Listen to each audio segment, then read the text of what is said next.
بسم اللہ الرحمن الرحیم الحمد للہ رب العالمین والعاقبۃ للمتقین والصلاة والسلام علی خیر خلقہ محمد وآلہ واصحابہ اجمعین۔ آج علم النحو کورس میں ہمارا 16واں سبق ہے، جس میں ہم مرکب منع صرف اور مرکب صوتی کے بارے میں پڑھیں گے۔ اس سے پہلے ہم پڑھ چکے تھے کہ مرکب غیر مفید جو ہے اس کی کل 5 قسمیں بنتی ہیں: مرکب اضافی، مرکب توصیفی، مرکب بنائی، مرکب منع صرف اور مرکب صوتی۔ آج کی سبق میں ہم مرکب منع صرف اور مرکب صوتی کے بارے میں پڑھیں گے۔ سب سے پہلے مرکب منع صرف کی تعریف کریں گے۔ مرکب منع صرف وہ مرکب غیر مفید ہے جس میں دو اسموں کو ملا کر ایک کر دیا گیا ہو مگر دوسرا اسم حرف کو متضمن نہ ہو۔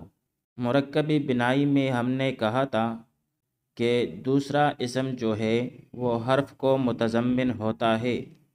یہاں پر مرکب منع صرف میں دو اسموں کو تو یکجا کر دیا جاتا ہے، لیکن دوسرا اسم حرف کو متضمن نہ ہو، یعنی دونوں جو دو الفاظ ہیں، دو اسم ہیں، ان کے درمیان کوئی حرف وغیرہ نہ ہو، بس دو اسم ہوں اور ان کو ملا دیا جائے۔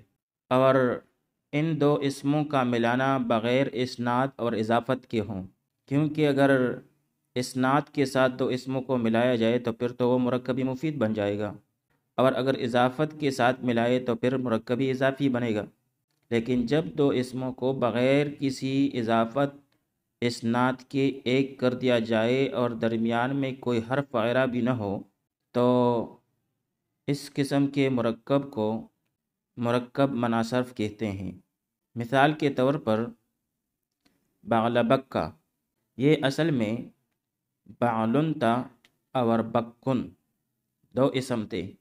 بعلن جو ہے یہ ایک بت کا نام تھا اور بکن بانی شہر بادشاہ کا نام تھا، پھر دونوں کو ملا کر شہر کا نام رکھ دیا گیا بعلبک۔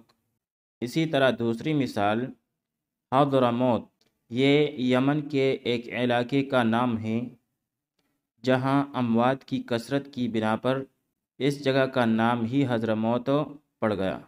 اسی طرح تیسری مثال سر منرائی، خلیفہ معتصم عباسی نے بغداد کے بجائے کسی دوسری نامانوس جگہ پر دارالخلافہ تعمیر کی۔ لوگوں کو ابتدا میں یہ جگہ پسند نہیں تھی، لیکن جب وہاں پر تعمیر و ترقی ہوئی تو پھر جو بھی اسے دیکھتا خوش ہو جاتا، بس یہی اس کا نام پڑ گیا سر منرائے۔ سر من رآ، یعنی جس نے دیکھا وہ خوش ہوا۔ تو یہاں پر بعلبکہ میں بھی دو اسموں کو ملایا گیا ہے، حضرموت میں بھی اور سر من رآ میں بھی، لیکن اس میں دوسرا اسم کسی حرف کو متضمن نہیں، تو اس قسم کے مرکب کو مرکب منع صرف کہتے ہیں۔ پھر مرکب منع صرف جو ہے یہ مبنی ہوتا ہے یا معرب۔ تو بھائی اکثر علماء کے نزدیک مرکب منع صرف کا پہلا جز مبنی بر فتحہ ہوتا ہے، یعنی ان پر ہمیشہ زبر ہوتی ہے، جیسے بعلبک، بعلا، تو بعلا کے لام پر جو ہے زبر ہے۔ ہاں اگر حرف علت ہو تو پھر مبنی بر سکون ہوتا ہے، جیسے معدی کرب۔ اب معدی اور کرب دونوں کو ملایا گیا ہے اور اس سے مرکب منع صرف بنایا گیا ہے۔ تو معدی میں جو معدی کے آخر میں یا ہے، حرف علت ہے، تو وہ مبنی بر سکون ہوگا۔ تو یہ تو بات ہوئی پہلے جز کی، جبکہ دوسرا جز جو ہے وہ معرب ہوتا ہے، یعنی بدلتا رہتا ہے۔ پھر اسم معرب کی دو قسمیں ہیں، ایک ہے اسم معرب منصرف اور دوسری قسم ہے غیر منصرف۔ تو مرکب منع صرف جو ہے یہ غیر منصرف ہے، اور غیر منصرف جو ہے یہ کسرہ کو قبول نہیں کرتا، لہذا حالت جری میں بھی یہ فتحہ کے ساتھ ہوتا ہے۔ بہرحال اول جز مبنی ہے اور دوسرا جز جو ہے وہ معرب ہے۔ تفصیل اس کی آگے آئے گی معرب اور مبنی کی بحث میں۔ پھر ترکیب میں جو ہے مرکب منصرف کے دونوں اجزاء ایک ہی شمار ہوتے ہیں، لہذا ان کا اعراب اور حیثیت الگ الگ بیان نہیں کی جاتی۔ مثال کے طور پر بعلبک کا ہے تو وہ یا تو جاء بعلبک کو فاعل بنے گا بعلبک، رأیت بعلبک کا، مررت ببعلبک کا تو منصوب یا مجرور بن جائے گا، لیکن بعلا اور بکا کا الگ الگ اعراب ہم بیان نہیں کریں گے۔ تو بھائی یہاں تک یہ بات ہوئی مرکب منصرف کی۔ پھر پانچویں قسم جو ہے وہ ہے مرکبی صوتی۔ مرکبی صوتی وہ مرکبی غیر مفید ہے کہ جس میں دو اسموں کو ملا کر ایک کر دیا گیا ہو، مگر جو دوسرا اسم ہو وہ اسم صوت ہو۔ مثال کے طور پر سیبویہ، یہ اصل میں سیبا اور ویہ تھا، اس میں ویہ جو ہے یہ صوت ہے، آواز ہے، پھر دونوں کو ملا کر ایک کر دیا گیا ہے۔ اور یہ جو ہے سیبویہ یہ عمر بن عثمان شیرازی رحمۃ اللہ علیہ کا لقب ہے، جو نحو کے جلیل القدر امام ہیں۔ پھر مرکبی صوتی مبنی ہے یا معرب، تو بھائی مرکبی صوتی کے دونوں جز جو ہیں وہ مبنی ہوتے ہیں۔ اول جز تو اس لیے مبنی ہوتا ہے کہ اس کا آخر وسط کلمہ میں آ گیا، اور ثانی اس لیے مبنی ہے کہ وہ اسم صوت ہے، اور اسماء اصوات جتنے بھی ہیں وہ اسم غیر متمکن کی اقسام میں سے ہے، جبکہ اسم غیر متمکن جو ہے وہ مبنی ہے۔ اس کی تفصیل بھی آگے آئے گی۔ مبنی کی اقسام میں غیر متمکن اور پھر غیر متمکن کی اقسام میں اسماء اصوات، لہذا ہم کہیں گے جاء سیبویہ، رأیت سیبویہ، مررت بسیبویہ۔ تو بھائی دونوں جز جو ہے اس کے یہ مبنی ہیں۔ تو یہ تو مبنی اور معرب کی بات ہوئی مرکب صوتی میں۔ یہاں تک مرکب صوتی کی بات ہوئی۔ پھر 5 اقسام ہم نے پڑھی مرکب غیر مفید کی: مرکب اضافی، مرکب توصیفی، مرکب بنائی، مرکب منصرف، مرکب صوتی۔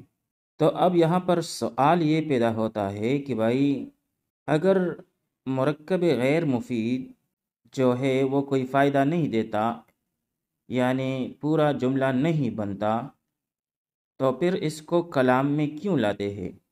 تو جواب اس کا یہ ہے کہ بھائی مرکب غیر مفید بھی فائدہ دیتا ہے، اگرچہ پورا جملہ تو نہیں بنتا لیکن جملے کا ایک جزء تو بنتا ہے، کبھی مسند بنتا ہے اور کبھی مسند الیہ۔ جیسے اگر ہم مرکب اضافی کو دیکھیں اس جملے میں غلام زید قائم، اس میں غلام جو ہے مرفوع بضمہ لفظاً یہ مضاف ہے زیدن کی طرف، اور زیدن جو ہے مجرور بالکسر لفظاً مضاف الیہ ہے۔ پھر مضاف اور مضاف الیہ مل کر یہ مبتدا ہے، جبکہ قائم اس کے لیے مرفوع بضمہ لفظاً ہو کے خبر ہے۔ پھر مبتدا اپنی خبر سے مل کر جملہ اسمیہ خبریہ ہوا۔ اب یہاں پر اس مثال میں غلام زیدن مرکب اضافی ہے جو کہ مرکب غیر مفید کی قسم ہے، اور یہاں پر یہ جملے کا جزو یعنی مسند الیہ واقع ہوا ہے۔ غلام زیدن زید کی غلام کی طرف نسبت کی گئی ہے قیام کی، تو غلام زیدن جو ہے یہ مسند الیہ ہے۔ اسی طرح مرکب توصیفی کی مثال جیسے جاء رجل عالم، اب یہاں پر جاء فعل ماضی معلوم کا سیاح ہے، سیاح واحد مذکر غائب، رجل موصوف اور عالم صفت دونوں مرفوع ہے ضمہ لفظی کے ساتھ، واحد ہے مذکر ہے، پھر موصوف صفت مل کر یہ فاعل ہے جاء فعل کے لیے، پھر فعل اپنے فاعل سے مل کر جملہ فعلیہ خبریہ ہوا۔ اب یہاں پر رجل عالم مرکب توصیفی ہے جو کہ مرکب غیر مفید کی قسم ہے، اور یہ بھی یہاں پر جملے کا جزو یعنی مسند الیہ واقع ہوا ہے کیونکہ مجیت کی نسبت اس کی طرف کی گئی ہے۔ اسی طرح مرکب بنائی جیسے عندی 11 درہما، اب یہاں پر عند مضاف ہے، ظرف ہے، اور ضرف جو ہے وہ مضاف ہوتا ہے، اور یہ یہاں پر مضاف ہے یائے ضمیری کی طرف، جو کہ ضمیری متکلم ہے، مجرور ہے، اور محلاً مجرور ہو کے مضاف الیہ ہے، کیونکہ ہم پڑھ چکے تھے کہ ضمائر کا اعراب جو ہے وہ محلاً ہوتا ہے کیونکہ وہ مبنی ہے۔ پھر مضاف الیہ مل کر یہ مفعول فیہ ہوا، اس کے لیے مقدر نکالیں گے ثابت، پھر ثابت بروزن فاعل، یہ اس میں فاعل ہے، اور پھر اس میں ضمیر، اس کے لیے فاعل، اور پھر عندی مفعول فیہ سے مل کر یہ شبہ جملہ ہو کر خبر مقدم ہوئی، جبکہ آگے جا کر احد عشرہ درہمن، احد عشرہ مرکبی بنائی ممیز، اور درہمن اس کی تمییز، پھر ممیز اپنی تمییز سے مل کر مبتدائی مؤخر۔ اب یہاں پر احد عشرہ یہ مبنی ہے، مبنی برفتحہ، اس کے دونوں جز احدہ اور عشرہ، لیکن یہ مبتدا کے محل میں واقع ہے، لہذا محلاً مرفوع ہوگا، اور یہ مبتدا ہے۔ پھر مبتدا اپنی خبر مقدم سے مل کر جملہ اسمیہ خبریہ ہوا۔ اب یہاں پر احد عشرہ جو ہے مرکبی بنائی ہے، جو کہ مرکب غیر مفید کی قسم ہے، اور یہاں پر یہ جملے کا جزو یعنی مسند الیہ واقع ہوا ہے۔ اسی طرح چوتھی مثال مرکب منصرف کی ہے، جیسے جاء بعلبک کو، جاء فعل ماضی معلوم، بعلبک کو اس کے فاعل، بعلبک کو مرفوع بالضم لفظاً اس کا فاعل، پھر فعل اپنے فاعل سے مل کر جملہ فعلیہ خبریہ ہوا۔ اب یہاں پر اس میں بعلبک کو مرکب منصرف ہے، جو کہ مرکب غیر مفید کی قسم ہے، اور یہ جملے کا جزو یعنی مسند الیہ واقع ہوا ہے، کیونکہ مجیت کی نسبت بعلبک کی طرف کی گئی ہے۔ اسی طرح پانچویں اور آخری قسم مرکب صوتی، جیسے نصر سیبویہ، نصر فعل ماضی معلوم، سیبویہ اس کا فاعل، فعل اپنے فاعل سے مل کر جملہ فعلیہ خبریہ ہوا۔ اب یہاں پر سیبویہ مرکب صوتی، مرکب غیر مفید، جملے کا جزو یعنی مسند الیہ واقع ہوا ہے، کیونکہ نصرت کی نسبت سیبویہ کی طرف کی گئی ہے۔ تو بھائی مرکب غیر مفید جو ہے وہ اگرچہ پورا جملہ نہیں بنتا، لیکن جملے کا ایک جز ضرور بنتا ہے، کبھی مسند اور کبھی مسند الیہ، لہذا مرکبی غیر مفید جو ہے وہ کوئی بے فائدہ چیز نہیں ہے، بلکہ جملے کا باقاعدہ جز بنتا ہے۔